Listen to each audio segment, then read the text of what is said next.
आप सब? I hope आप सब अच्छे होंगे। आपने मेरी पिछली वाली वीडियो तो देखी होगी जिसके अंदर मैंने आपको है जो कि थर्ड मंथ के अंदर हमें क्या क्या चीज़ें हैं जो कि किन किन चीज़ों का सेवन करना चाहिए। तो आज मैं आपको बताने वाली हूँ कि हमें थर्ड मंथ के अंदर है जो कि कौन कौन सी चीज़ें हैं अवॉइड करनी चाहिए और कौन कौन सी चीज़ें हैं जो कि नहीं खानी चाहिए, जो कि प्रेगनेंसी में हैं, जैसे कि प्रेगनेंसी में खाने से मना की जाती है।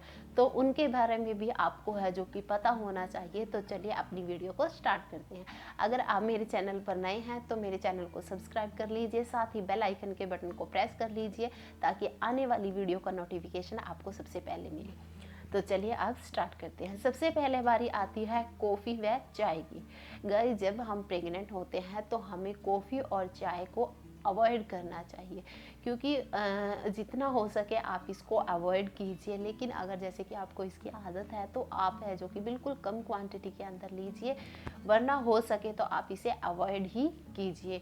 क्योंकि प्रेगनेंसी के अंदर है जो कि कॉफ़ी व चाय को है जो कि मना किया जाता है, क्योंकि इनके अंदर कैफीन होता है जो कि हमारे बेबी के लिए बिल्कुल नुकसानदायक होता है। तो इसलिए हमें इससे दूर रहना चाहिए।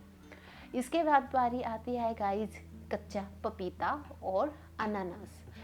गाइस, प्रेगनेंसी के टाइम पर जैसे कि जो कच्चा पपीता होता है वो भी नहीं खाना चाहिए। इससे है जो कि मिस कैरिज होने का खतरा और भी ज़्यादा बड़ा हो जाता है।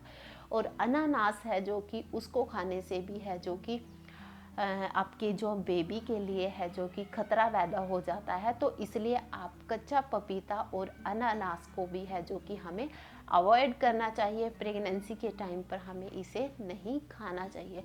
अगर आपका मन है तो आप पका पपीता हुआ, जो पका पपीता होता है उसको खा सकते हैं, लेकिन अच्छे से उसके जो बीज होते हैं उनको निकाल लीजिए, क्योंकि जो बीज होते हैं वो बच्चे के लिए हार्मफुल होते हैं। तो इसलिए आप उनको अवॉइड ही कीजिए। और इसके बाद बारी आती है गाइस जंक फूड की। हमें प्रेगनेंसी के टाइम पर जंक फूड है जो कि वो अवॉइड करना चाहिए, क्योंकि जो जंक फूड होता है उसके अंदर सोडियम और वसा और उसके साथ ही जो चीनी की मात्रा होती है वो ज़्यादा हो जाती है, और जिससे हमारी बॉडी को है जो कि वो बहुत ज़्यादा इफ़ेक्ट पड़ता है। इससे हमारी बॉडी के साथ साथ हमारा जो बेबी है उसको भी, उसके लिए भी यह नुकसानदायक है। इसलिए हमें जितना हो सके जंक फूड को अवॉइड करना चाहिए। लेकिन अगर आपका मन है तो आप जैसे कि ब्रेड है जो कि घर पर बना सकती हैं, या फिर आप टिक्की घर पर बना सकते हैं। लेकिन ज़्यादा जो जंक फूड होता है उसको अवॉइड करना चाहिए। मैदे से बनी हुई चीज़ों को भी आपको है जो कि वो अवॉइड करना चाहिए। इसके बाद बारी आती है गाइस सी फूड की।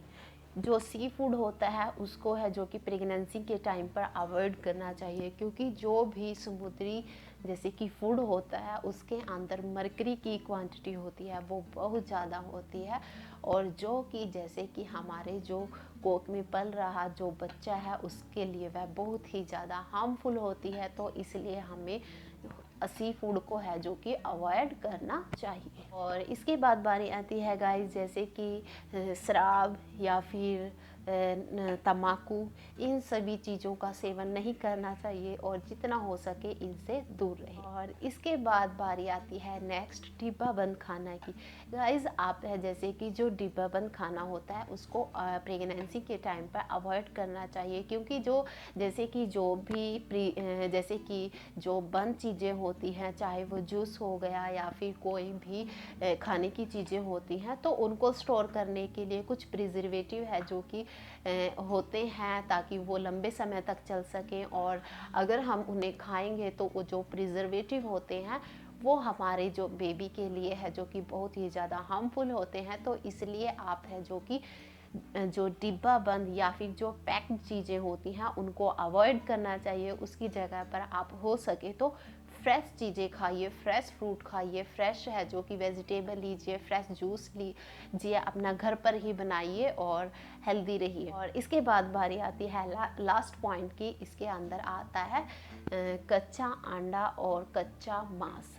गाइस जैसे कि अगर आप नॉन वेजिटेरियन हो और आप जैसे कि अंडे भी या मांस वगैरह खाते हैं, तो आप है जो कि कच्चा, जैसे कि अगर बाई चांस वो कच्चा रह जाता है, कच्चे अंडे फिर कच्चा मांस है जो कि उसको भी नहीं खाना चाहिए, क्योंकि उसके अंदर साल्मोनेला और लिस्टेरिया है जो कि बैक्टीरिया होते हैं जो कि हमारे बेबी के लिए बहुत ही ज़्यादा हार्मफुल होते हैं। तो ये थे मेरे गाइस आज के हैं जो कि कुछ पॉइंट, और इन जैसे कि अगर आप भी प्रेग्नेंट हैं तो आपको भी इन बातों की है जो कि जानकारी होनी चाहिए कि हमें अपनी प्रेगनेंसी टाइम पर क्या नहीं खाना चाहिए। सो गाइज आज के लिए इतना ही। अगर आपको मेरी वीडियो हेल्पफुल लगी हो तो प्लीज़ लाइक करना, शेयर करना एंड सब्सक्राइब करना मत भूलना।